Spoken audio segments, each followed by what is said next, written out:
Hey everyone, welcome back to the channel. I'm Muay here at Bangtao Muay Thai. The most common thing I get is complaints around the hip and the lower back, some sort of immobility or pain. So these are 3 exercises I'm going to show you that I found are the best to help improve strength, mobility and control. First exercise I'm going to show you is the dynamic scorpion. Dynamic scorpion is broken down into three stages or 3 parts. Part 1 is from you'll lay on the ground, I'll show this in a moment, and you'll come into this T-shaped position. Then you'll take one leg and take it behind the center line. You'll then spend 1 minute going from center line behind the body, from center line behind the body. You'll then come in front of the body, bringing the leg in front side, and you'll go from the same thing, center line, but this time you'll take the pelvis and the hips in front and back, in front and back. And then you'll do the 3rd position, which is the same as the first. The leg goes behind again, pelvis goes from center line, behind, and back to the middle. Each stage you'll do for 1 minute, so a total of 3 minutes. And in that time, you're looking to explore movement. What I want you to do is create as many variations of movement, as many possibilities in different angles and different directions. And in that time, I want you to make sure that you're avoiding pain. So if you do experience pain, don't keep going into those areas or those angles, and see if you can improve the quality of movement throughout that exercise. Okay, exercise 1, the dynamic scorpion. You're going to come and lay on the ground into a T shape with the arms, chest on the ground. When you lay down, you're going to pick one side of your body. Right now I'm doing my right, so my right hand will come underneath my shoulder, my right leg will go behind me. From this position, I want to keep my head, my leg, and my foot relaxed. And I want to think about driving the movement from my pelvis and my lumbar spine. What I want to do from this position is pelvis is in the center line. I want to take my pelvis behind the center line and come back to the middle. Take the pelvis behind, come back to the middle. The movement is driving from this area, not from the leg. So I don't want to see that the leg is creating a lot of motion and it's not influencing the hip or the pelvis or the lumbar spine. I want to see that the lower back's moving and that the foot is following the movement of the back. Once you've done 1 minute to the back, you'll then come to the front side of the body and go from the center. Look at my pelvis here, it's on top. And look at my pelvis, it comes forwards. My belly and my adductor try to go towards the ground, and then I go back. I come forwards, I go back. I think about moving in as many different directions, adding variation to my movement of the hip. And then, once I've spent a minute in front side of the body, I'll go back and do the 3rd position, which is the same as the first. Center line, behind, center line, behind. Feeling that the movement is pain-free, even if it's difficult. I don't mind you feeling that you've got work, but that work shouldn't express or create any pain or discomfort. Once you've done 3 minutes in total, you then test, see how that feels, and then repeat on the other side. Exercise 2 is our dynamic psoas stretch. We're going to come onto the ground, and we have an option for this. If you're able to get the foot up against the wall and the back of the foot with the knee, the hip, the rib cage and the pelvis, and the head kind of stacked on top of the pelvis here, great.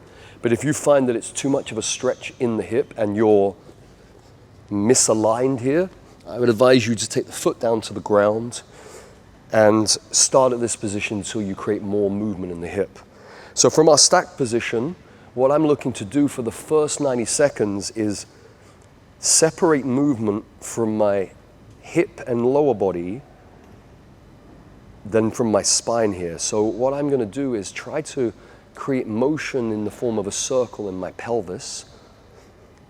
And I don't want that motion to start to influence my head. So even if I can make a big circle, if that circle moves my chest or my head, it's too big and it's not specifically in the pelvis.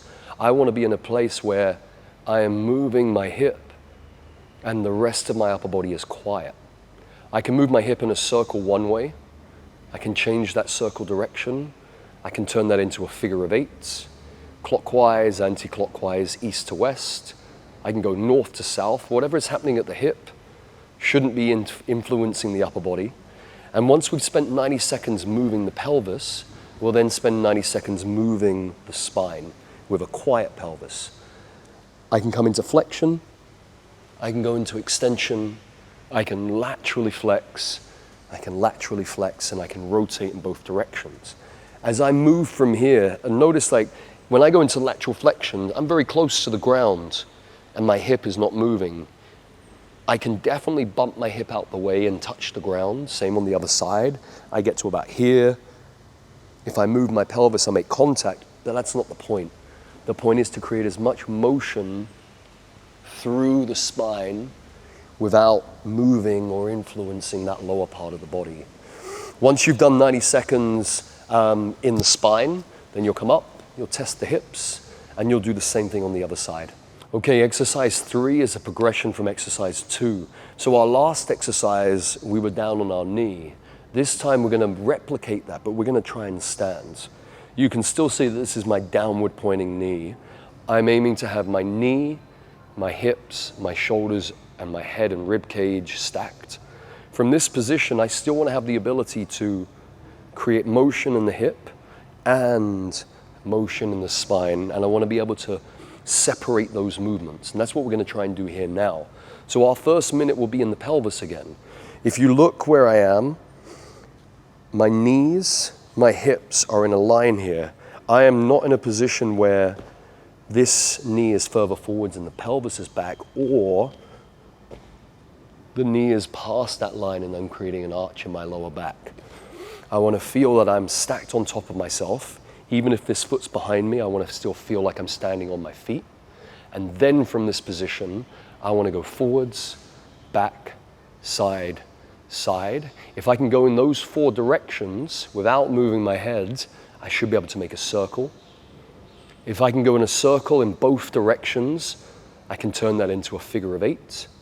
I can change that to a clockwise, to an anti-clockwise direction. I can go north to south, clockwise, anti-clockwise, and I'm focusing on movement for a minute to a minute and a half here.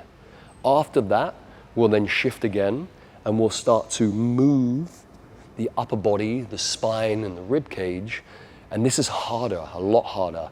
We're trying to not move our pelvis so much. This will be difficult because it's a long lever, but it will give you a good amount of feedback to understand how far you can move through the spine. What I like to add to this is, rather than free range motion, I want to think that I have a center line position here. I break my center line coming into flexion. I then restore my center line before I change direction. I can go into extension, come back to center line. I can side bend, come back to the middle. I can side bend, come back to the middle. I find this is a lot better than going from side to side randomly. We want to be able to feel and understand how far I can go while while being stable in the legs, and then how easy it is to be able to regain center. I think that's much more important than just randomly going in opposite directions. Training the brain and the nervous system, coming back to center line is quite important. From this position, you'll be there for another 90 seconds, so a total of 3 minutes. Once you've done 3 minutes, test the legs. This is going to be more work for you, but it should be giving you more mobility, and then you'll do the same on the other side. Okay, those are 3 of my favorite exercises for hip mobility. Let me know how you get on.